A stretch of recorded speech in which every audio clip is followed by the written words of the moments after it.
What's going on, everybody? I'm pro singer David Braley, singer-entertainer based out of Phoenix, Arizona, and today we've got yet another Patreon request. This next request is from my main man, Orlando. Last time I did a request from him, I got his name messed up. I called him Oscar. I don't know why I did that, but his name is Orlando. For God's sake, David, get it right. The song's from the anime series called Beastars. Let's check it out. Here we go.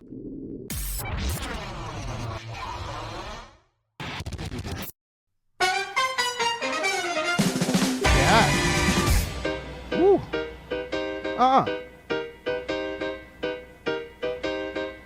Nice.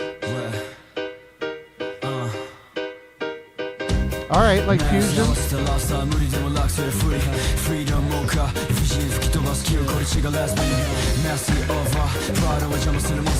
I love that piano lick.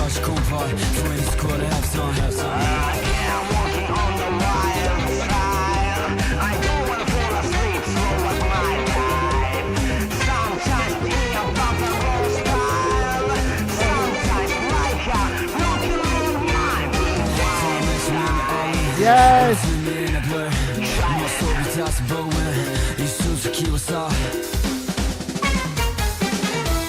Woo. All right, barn burner.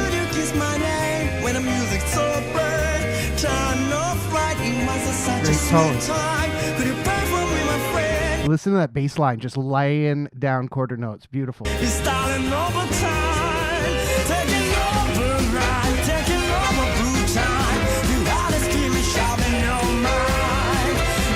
Fantastic. So this is a barn burner. We got a barn burner going on. It's a big band number. Basically, big band jazz. We're thinking like, big band music. So anything Frank Sinatra, anything Nat King Cole. Why am I drawing a blank? This is my favorite genre of music. It really is. Like anything you hear Michael Bublé often doing.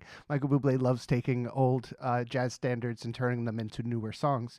And what this is a really, really cool barn burner type song. You notice we start off in common time, and we set the goal. Ba ba ba ba ba ba ba.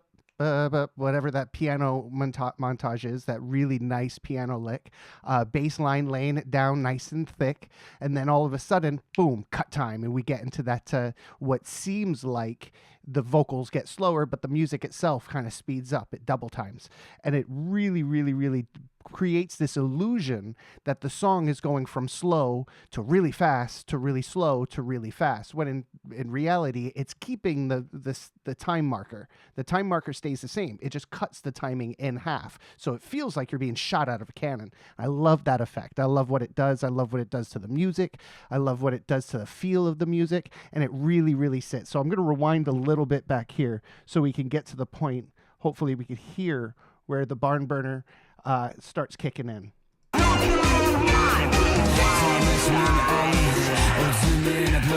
Yeah, we're just laying it down. Great phrasing. There you go.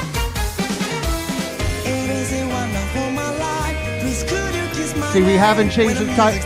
We're still going the same tempo.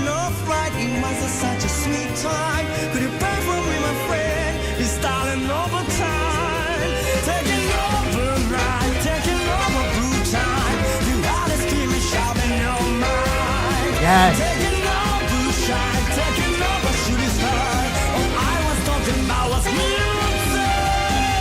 Great voice. Great voice, great phrasing, great phrasing. I love the storytelling. He's almost conversationally telling a story, really, really allowing that phrasing to just kind of fly above the busyness that's happening in the band. Excellent stuff. Ooh, solo. All right, saxophone.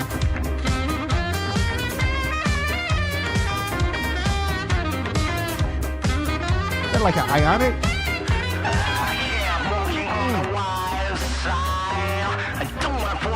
Killer saxophone solo.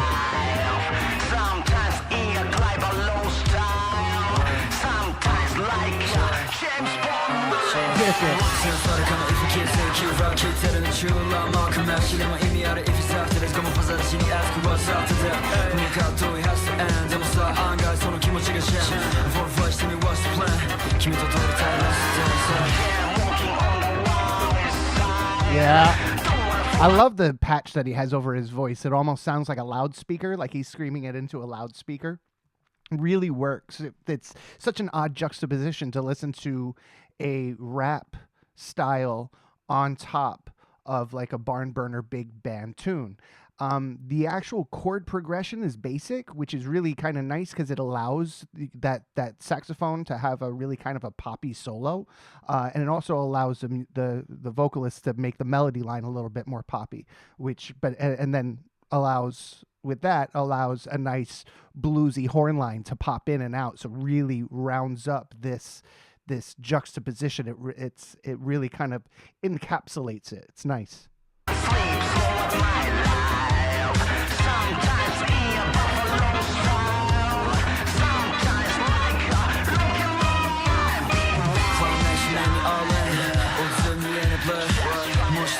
The only thing that's downfall about that patch that's on top of it that makes it muddles his voice.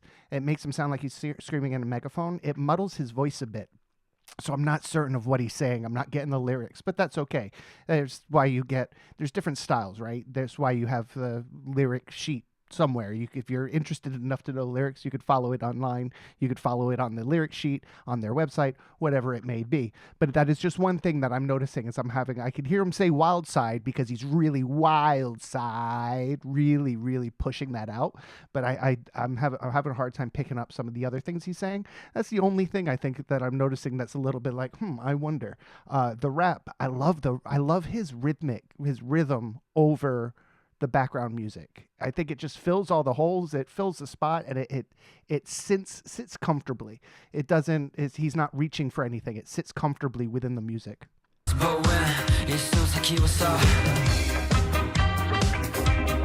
Yeah, horns.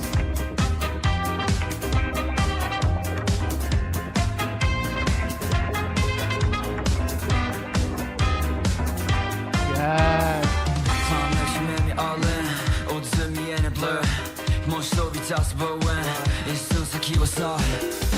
Does this remind anybody else of a little bit like Bling Bang Born? I don't know what the timeline is, whose song came out first, but it sounds a little bit like Creepy Nuts, Bling Bang Born, and Otonoki.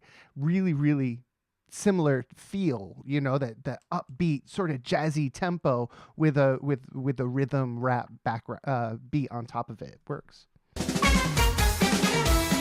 It is a wonder for my life. Please could you kiss my name when the music's so bright? Turn off right, it was such a sweet time. Could you pray for me, my friend? You're starting over time.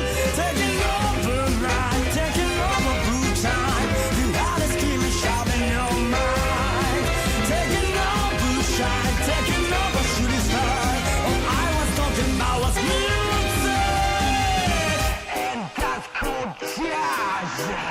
I don't know what that said, but it sounded cool.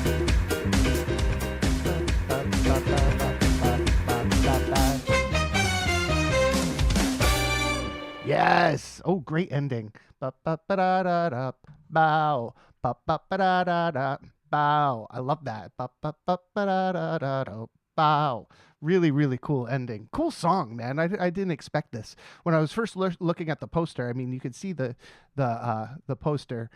This is all it is. It says Beastars. And to me, it's a bunch of animated animals. So I don't know what to expect. I don't know if it's going to be really corny. I don't know if it's going to be hip-hoppy, if it's going to be childish. But this really kind of encapsulated this fun, wild sort of show within this song. I've never seen Beastars. I have over on Patreon. If you care to join me, we're watching Attack on Titan. We finished Frieren. We've got also Jujutsu Kaisen, and we're still on the edge as to whether or not we're doing Dan to Dan or one other. And we haven't figured it out yet, but it's up on a poll right now. Going to figure it out in the next couple of days. But so we haven't hit Beastars yet is what I'm saying. And so I don't know the context of the song. I don't know the context of the show. What I do know is listening to this song originally and starting off and just listening to the song, it sounds like it's a fun show. It sounds like there's a lot of craziness that goes on. A lot. It's not. It doesn't take itself too seriously.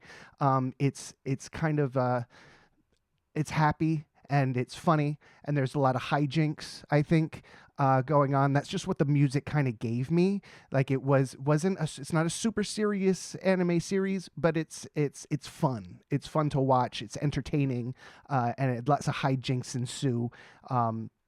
That's what I got. I got a very, I don't know, I got a very like round picture of these characters doing ridiculous stuff, maybe trying to solve crimes, maybe just getting into silly nonsense.